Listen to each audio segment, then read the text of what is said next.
All right, let's get it in for repair.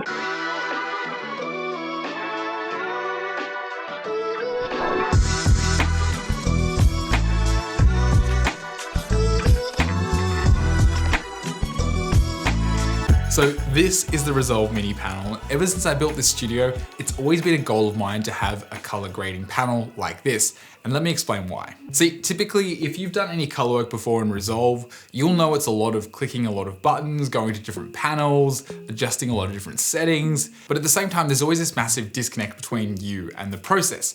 And one of the great things about owning a panel like this is you can make adjustments without needing to look at the setting that you're clicking. Because as you get to know this panel and as you get to know all the buttons, basically it becomes like muscle memory.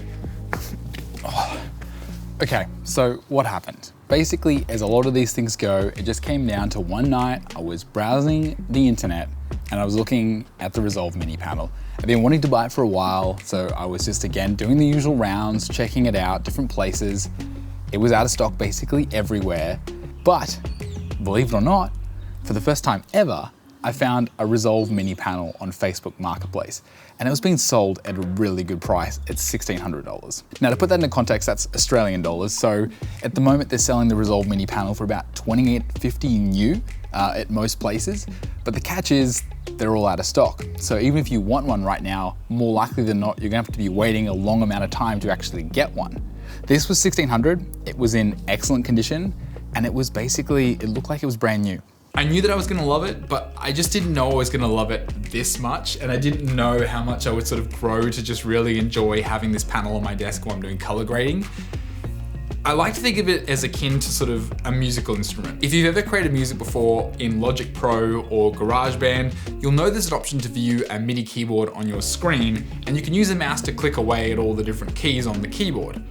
Now, obviously, if you've ever played piano before, you know that this is quite limited because you can only hit one key at a time, you can't do chords, you can't hit multiple notes at once, and it's not very musical. But it's a way to input a MIDI command into those programs. Much the same way, color grading isn't that bad, for example, without a color grading panel, but it is definitely much more of a click and drag and click and sort of input settings as compared to working away on the panel. Next couple of days, I went over to the guy's house and he had it all set up for me to test, and I did all the things I needed to do to just sort of see if it was working. And again, he was such a nice guy. He was very visible as well, which also, I guess, lured me into a sense of trust. Like this, when you talk about the filmmaking community, us filmmakers and us actors and people working in the creative industry, it's quite a small kind of town in that regard, no matter where you are around the world. And so he had a website. He didn't seem like he was the kind of person who had just randomly stumbled across this thing. Like he'd been using it, he'd been doing his own work with it. Got home, kept doing my testing after I'd bought the thing, and quickly found out that one of the trackballs wasn't working as intended. Ended up chatting with the guy. He was just like, no, it was your fault. You didn't test it beforehand. I never came across this issue. Got to bring it up with Resolve, DaVinci, Blackmagic. Got there on the third attempt. It didn't feel great. Obviously, like when you go through that experience when you have just bought something and you've trusted someone and then clearly the product isn't working as intended, clearly you have to wonder, like he said he didn't ever run across the issue. And I guess, look, in some ways, maybe I should have been more thorough at testing it, but I could have only tested so many things. I didn't really want to waste the guy's time by going through every single button. I just felt like it was a trust thing, that he would have told me up front if there was something that wasn't working. But his argument was, I never came across it. I didn't know, so it's your thing now to deal with. In the end, I couldn't do much because he was the one in the right. I didn't do my due diligence. I had to just bring it back and had to deal with the consequences of what I'd done. Contacted Blackmagic support, who referred me onto another company here in Melbourne who I've dealt with before for my Resolve speed editor. So again, chatting with them, they told me that it was gonna cost about $300 to fix the trackball. Honestly, as time's gone on, even though it did really sort of frustrate me, that experience, having someone be so, I guess, defiant, gaslighting back towards me, blaming me for not doing my due diligence and not testing it as well as I should have. Again, trusted the guy. He's still very visible, like he's still out there, he's still trying to get work, you know. But at the same time, I was much more angry in that moment. And I think now looking back and having used the panel for a week as much as possible without, you know, having to deal with that issue on the right trackball, my anger's kind of softened a bit, and it is working for the most part. I have a physical product in front of me, and the more I think about it, the more I think it's still not a bad deal. I mean, $1,600 for this thing, which usually costs $3,000.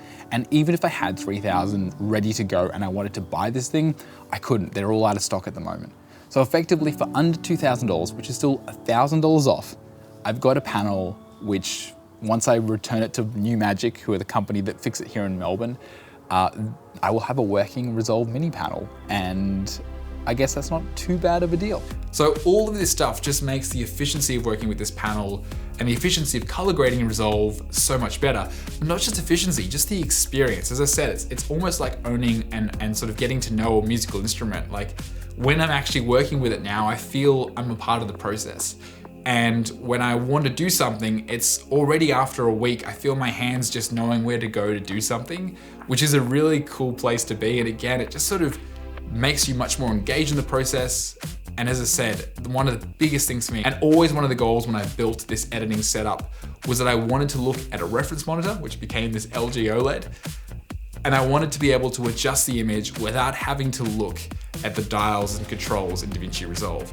And I think that, as it's sort of coming to fruition, besides the fact this panel's faulty and it will have to get fixed, it's a big step forward. And for me, again, I'm never a person who would say that, gear is the most important thing in the world, but I would say your experience in creating is important and you should enjoy what you do. And especially the more you do something, yes, you can go ahead and use the tools that you already have access to just to create the best work possible.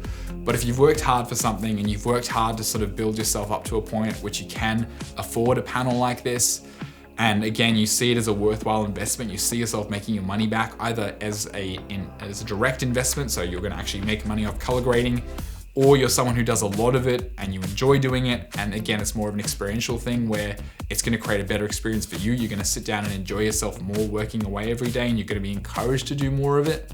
I see it as a very worthwhile spend, and I would absolutely recommend this panel to anyone who works with color grading in DaVinci Resolve. Oh, there's no paper.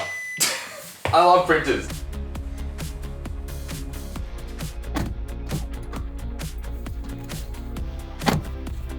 Didn't think I'd be making this trip again.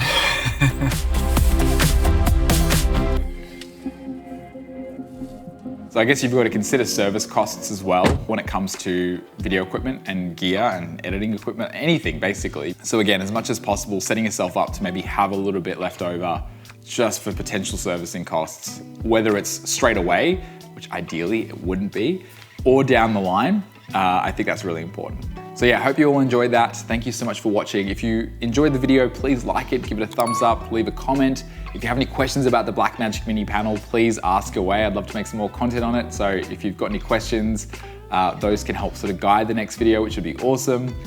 But otherwise, thank you so much for watching. Subscribe for more, and I'll see you all in the next video. And I would absolutely recommend this panel to anyone who works with color grading in DaVinci Resolve. It only works with Resolve, it doesn't work with anything else like Premiere, Avid, Media Composer, or again, even Baselight, Scratch, for example, if you work in another color grading application. But again, for more of my work, I'm a DaVinci Resolve editor and colorist these days. I haven't touched Premiere in ages. Actually, I kind of have. I still use Premiere for the automatic captions, which is actually quite a handy feature to have. And somehow justifying my $80 a month on Adobe Creative Cloud. Actually, also After Effects too, I guess. But